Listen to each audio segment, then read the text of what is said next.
Max Verstappen's future has exploded back into the headlines, and this time the whispers are louder and more specific than ever. According to Sky Sports Italia, real negotiations are already underway for Verstappen to leave Red Bull and join Mercedes, possibly as soon as next season. The only obstacle, a fraction of the Mercedes board apparently hasn't given their blessing. But within hours, Sky Sports UK and Autosport fired back, insisting no official offer has landed on Max's table. So, what's the truth? Is this just another round of brinkmanship? Or is Verstappen preparing to pull off the most shocking switch of his career? Because when Max Verstappen's name starts circulating in serious transfer rumors, the entire paddock holds its breath. This isn't just a driver swap. It's the potential unraveling of Red Bull's dominance and the dawn of a Mercedes resurgence that seemed impossible just a year ago. Beyond the speculation, it's worth noting that Verstappen's management has begun privately gauging the sponsorship landscape tied to a potential Mercedes move.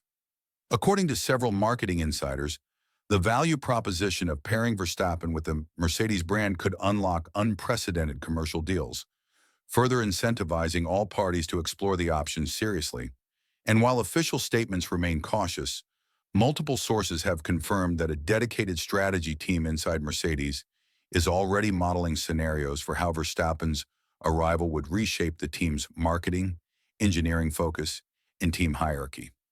Even in a sport defined by rumor, this level of behind-the-scenes preparation usually points to something bigger than just leverage. Before we start, make sure to like and subscribe so you don't miss the latest breaking news. Now let's look at what kicked this firestorm off. Sky Sports Italia reported that negotiations are concrete, not speculative, not exploratory. Concrete. They claim Mercedes has gone further than casual interest, that the outlines of a deal have been discussed, that Verstappen's camp is engaged, and that the only obstacle is the split inside the Mercedes boardroom. But almost immediately, Sky Sports UK and Autosport tried to put the genie back in the bottle. Their sources insisted no formal offer exists, that Verstappen isn't yet leaning toward walking away, and that nothing is agreed in principle.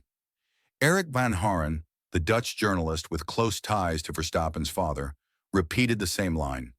Mercedes is interested, but there is no movement. And yet nobody actually denied that talks are happening. That's the detail everyone is missing. Even the most conservative reports have admitted there are conversations. The question isn't whether Mercedes has reached out. It's whether Verstappen is ready to listen, and signs suggest he is. Because for the past year, Verstappen has repeated the same phrase over and over. I have a contract with Red Bull until 2028. But when he was asked about this again in Austria, he didn't say it. He said, I control my own future. Subtle but a seismic shift in tone. It's the difference between commitment and leverage. The right special talent can be an extremely powerful force, and maybe even the most powerful. I think with Verstappen, it's different because there is a part in his life that we don't see, and that's the relationship with his father.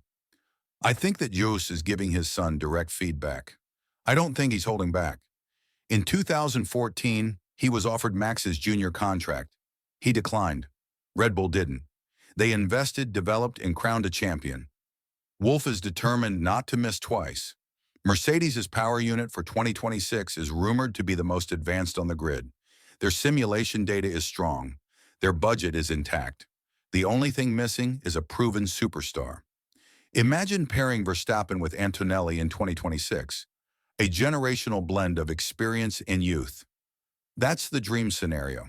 But for it to happen, two things have to align. First, the Mercedes board has to approve the cost. Verstappen isn't cheap. His salary and buyout would dwarf any previous Mercedes deal. Second, Verstappen himself must believe Mercedes can deliver. He's not trading Red Bull's uncertainty for Mercedes' nostalgia. He wants a guarantee of competitiveness. This is why every word out of his mouth matters. When asked if he would honor his Red Bull contract, he said, "It depends what happens." That's not a statement of loyalty. That's a shot across the bow. Meanwhile, Red Bull's camp is growing uneasy. Helmut Marko recently said, I believe Max will stay, but in Formula One, you never know. Again, no denial. If you're looking for clues, watch how Verstappen handles Silverstone.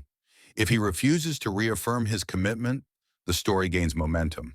If Mercedes publicly denies talks, it might just be damage control. And don't ignore the timing. Dropping this rumor before a high-profile race weekend is no accident. It unsettles Red Bull. It unsettles Russell. It gives Mercedes leverage. Because even if this never materializes, just having Verstappen linked to Mercedes destabilizes everyone else. In F1, perception is power. And right now, the perception is that Verstappen isn't as locked down as Red Bull would like you to believe. So, is this a genuine negotiation or an elaborate pressure tactic? Maybe it's both. But one thing is clear. The driver market is no longer settled. It's volatile. And if Verstappen actually picks up the phone and says yes, the entire grid will be turned upside down overnight. Until then, every headline, every press conference, every cryptic comment is fuel for the fire. Because when the most dominant driver of the era starts sending signals, no one can afford to look away. So what do you think? Is Verstappen really preparing to end an era at Red Bull and write the next chapter in silver? Or is this just the most sophisticated contract leverage we've ever seen in Formula One? Let us know your thoughts down in the comments. And while you're here, make sure to click on the next video that's about to appear on your screen.